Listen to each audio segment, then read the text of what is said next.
Nothing But the Words, episode number 122, 3 ways coaches and consultants know they're ready to write a book. Hey there, and welcome to Nothing But the Words. I'm your book coach, Candace L. Davis. I hope your week and your writing are both going really, really well. When I am interviewed on other people's podcasts or for a summit or at an event, the host often assumes that I think everyone should write a book. That's a logical assumption given what I do for a living, but it is far from the truth. I do not believe everyone should write a book. There are too many bad books already out there, and people who don't want to write one and are forced to write one because they think they should probably will create another bad book.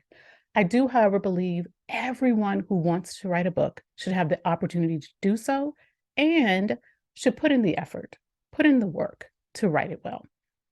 I believe coaches and consultants in particular can really up-level their business by writing a book under the right circumstances. So here are 3 ways coaches and consultants know that they are ready to write a book. And if you're a coach or a consultant, see if you can check off these 3 items on your list. Number 1, you are ready to be seen as an expert in your niche. Now, the key word here is seen. If you're doing the work of coaching or consulting, you are undoubtedly already an expert.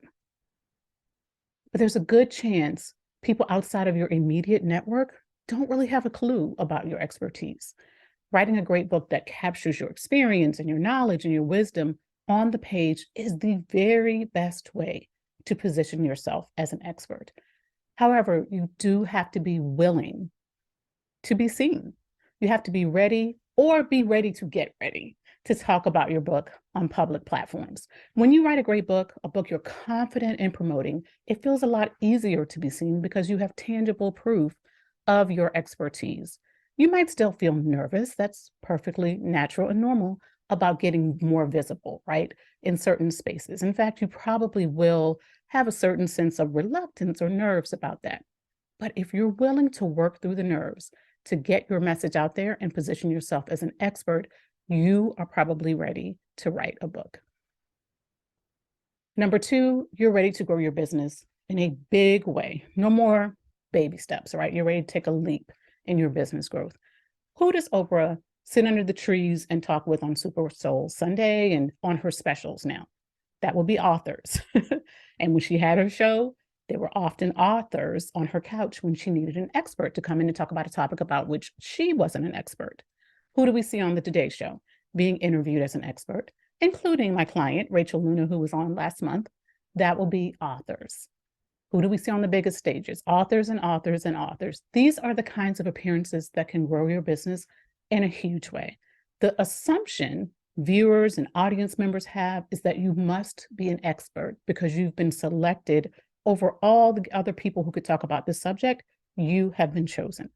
And producers and booking agents and event managers see you as an expert when you write a substantial book. They don't have to get to know you personally necessarily. They can get to know you through your book. Coaches and consultants are in the unique position of helping people accomplish their goals every day. When you capture that in a book, you have tangible proof of what you know, and that tangible proof opens doors, more doors than you could even imagine right now. Even if you're not speaking, you have no desire to take the stage for now, or you're not interested in media appearances, your book can help you grow your coaching or consulting business so much faster. It goes ahead of you and introduces you as an expert before you even enter a room. Your book can introduce you to new potential clients and even seal the deal for clients who are on the fence about hiring you. Number 3, you have unique frameworks or processes and or something else new to say. Now, the frameworks and processes you use every day, and you may even take for granted, right, can separate your book from the other books in the marketplace. And once you capture them in a book so people can see them, they can separate you from the masses of coaches and consultants out there. You would be shocked to know how many people I talk to on a regular basis who don't yet have anything original to say, but believe they're ready to write a book. They literally want to write a book about their mentors' processes, their coaches' framework, or the great information they learned from another book. We don't want to do that. But the good news is that even if you don't yet have your own unique frameworks or processes, you can develop them as you write your book. Whatever you write about in your book, whatever you're teaching to your readers, it should be tested and proven effective. But that testing and proving can be a part of your writing process. When I co-wrote a cookbook for Top Chef, Top 3 contestant Antonia LaFossa, it was the first book I really wrote. I tested many of the recipes in my own kitchen. My family loved it. They were thrilled. But I wanted to make sure what we were putting on the page really worked. When I coached Rachel Luna as she wrote her new book, Permission to Offend, I did all of the exercises, even though Rachel has been teaching this stuff for years. Part of my job as a coach is to test and even challenge my clients' content so they can make it better. Now, don't get me wrong, almost no book will present 100% new information. Let's face it, you learn from this coach, you learn from that book, you learn from this class, and you create something new from all the parts you've taken from other places.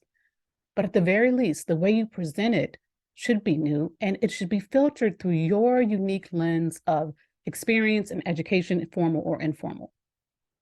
I expect my coaching clients to become better at what they do by the time they finish writing their books. And in almost every case, they do. If you're a coach or a consultant and you have even a slight desire to write a book, I encourage you to listen to that desire.